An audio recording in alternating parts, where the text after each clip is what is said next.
उस रात दिल्ली की सड़कों पर सब कुछ सामान्य लग रहा था। हल्की ठंडी हवा चल रही थी।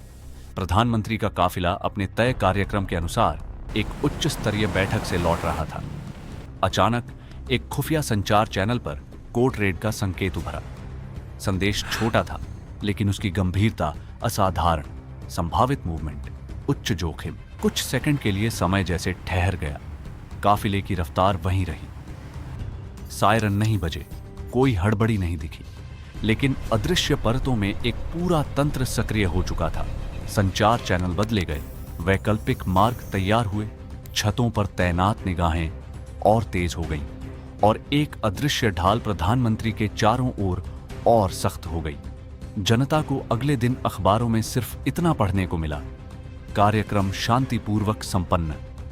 लेकिन उस शांतिपूर्वक शब्द के पीछे छिपी थी एक जटिल, बहुस्तरीय और अत्यंत गोपनीय सुरक्षा व्यवस्था, जिसे आंतरिक सर्किलों में कभी कभी रूपक के रूप में ऑपरेशन ऑक्टोपस कहा जाता है। यह नाम आधिकारिक नहीं है, यह कोई सरकारी दस्तावेज में दर्ज ऑपरेशन नहीं। यह एक प्रतीक है उस 8 भुजाओं वाले जीव का, जिसकी हर भुजा अलग दिशा में फैलकर खतरे को दूर से ही पकड़ लेती है। आज हम इसी साइलेंट शील्ड की कहानी जानेंगे। नरेंद्र मोदी के चारों ओर फैली उस बहुस्तरीय सुरक्षा प्रणाली की, जो दिखती कम है लेकिन हर क्षण सक्रिय रहती है। एक इतिहास जो चेतावनी देता है। भारत के इतिहास में 2 ऐसी घटनाएं हैं जिन्होंने देश की सुरक्षा नीति को हमेशा के लिए बदल दिया। 31 अक्टूबर 1984 को इंदिरा गांधी की हत्या और 21 मई 1991 को राजीव गांधी की आत्मघाती हमले में मृत्यु। इन दोनों घटनाओं ने देश को झकझोर दिया। यह सिर्फ राजनीतिक हत्या नहीं थी, यह राष्ट्रीय सुरक्षा के ढांचे पर सवाल था। इन हादसों के बाद भारत सरकार ने यह महसूस किया कि प्रधानमंत्री और पूर्व प्रधानमंत्रियों की सुरक्षा केवल राज्य पुलिस या पारंपरिक सुरक्षा बलों के भरोसे नहीं छोड़ी जा सकती।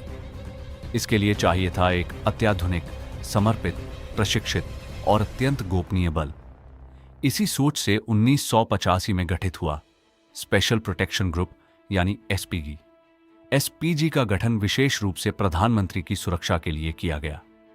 इसका कानूनी आधार है एसपीजी एक्ट 1988, जिसे बाद में समय समय पर संशोधित किया गया। एसपीजी के कमांडो किसी साधारण बल के सदस्य नहीं होते। वे देश की सर्वश्रेष्ठ एजेंसियों सीआरपीएफ, बीएसएफ, आईटीबीपी, सीआईएसएफ और राज्य पुलिस से चुने जाते हैं। चयन प्रक्रिया कठोर होती है।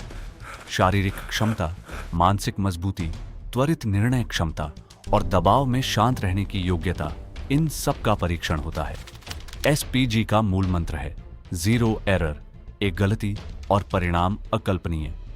नरेंद्र मोदी जब 2014 में भारत के प्रधानमंत्री बने, तब से उनकी सुरक्षा एसपीजी के हाथ में है।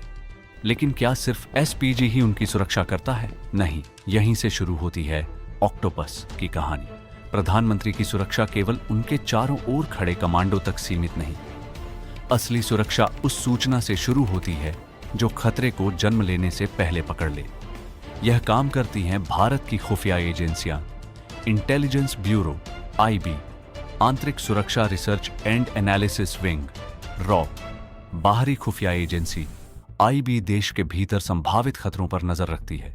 कट्टरपंथी गतिविधियां, आतंकी मॉड्यूल, असंतुष्ट तत्व, ऑनलाइन कट्टरता।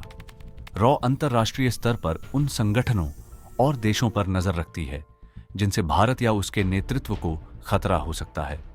प्रधानमंत्री का कोई भी कार्यक्रम हो, रैली, विदेश द्वारा, मंदिर दर्शन या अचानक यात्रा, उससे कई दिन पहले इन एजेंसियों का इंटेलिजेंस स्कैन शुरू हो जाता है। कौन लोग भीड़ में होंगे, कौन सा इलाका संवेदनशील है, कौन से सोशल मीडिया अकाउंट्स संदिग्ध गतिविधि दिखा रहे हैं, हर प्रश्न का उत्तर पहले से खोजा जाता है।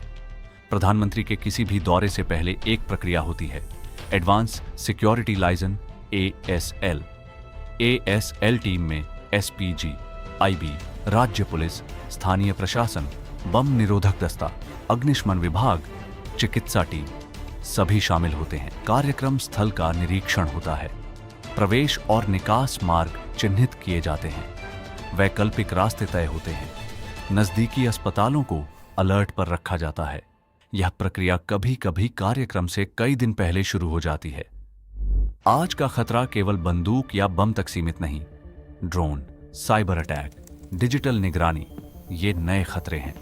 प्रधानमंत्री की सुरक्षा में anti drone system, signal jammer, सुरक्षित संचार नेटवर्क और एनक्रिप्टेड डिवाइस का उपयोग किया जाता है।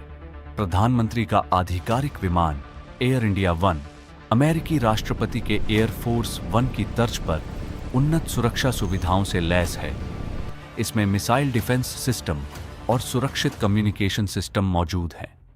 यह विमान केवल परिवहन का साधन नहीं, यह उड़ता हुआ कमांड सेंटर है।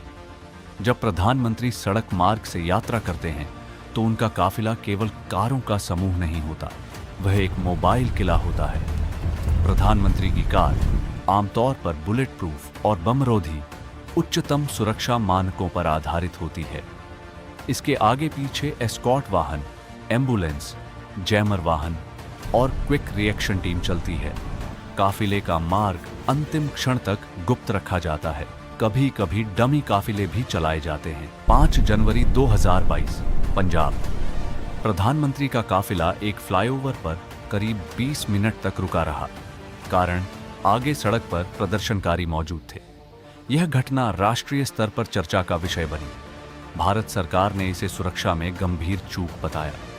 सुप्रीम कोर्ट की निगरानी में जांच समिति गठित हुई। इस घटना ने एक बार फिर दिखाया कि खतरा हमेशा पारंपरिक नहीं होता। कभी कभी प्रशासनिक समन्वय की कमी भी जोखिम बन सकती है। इस घटना के बाद सुरक्षा प्रोटोकॉल और सख्त किए गए। नरेंद्र मोदी की राजनीतिक शैली का एक प्रमुख पहलू है सीधा जनसंपर्क। रैलियां, रोड शो, मंदिर यात्राएं, विदेशी भारतीयों से मुलाकात। भीड़ जितनी बड़ी, जोखिम उतना अधिक। एसपीजी का सबसे कठिन कार्य है जनता से दूरी भी न बने और सुरक्षा में कमी भी न आए। हर भीड़ में प्लेन क्लॉथ्स कमांडो मौजूद होते हैं। हर मंच के नीचे सुरक्षा जांच होती है। हर माइक्रोफोन, हर बैरिकेड जांचा जाता है। जब प्रधानमंत्री विदेश यात्रा पर जाते हैं तो सुरक्षा और जटिल हो जाती है। मेजबान देश की सुरक्षा एजेंसियां, भारतीय एसपीजी, भारतीय दूतावास तीनों मिलकर योजना बनाते हैं। अमेरिका, रूस, जापान, ऑस्ट्रेलिया, हर देश की अपनी सुरक्षा संरचना है, लेकिन अंतिम सुरक्षा घेरा एसपीजी के हाथ में ही रहता है।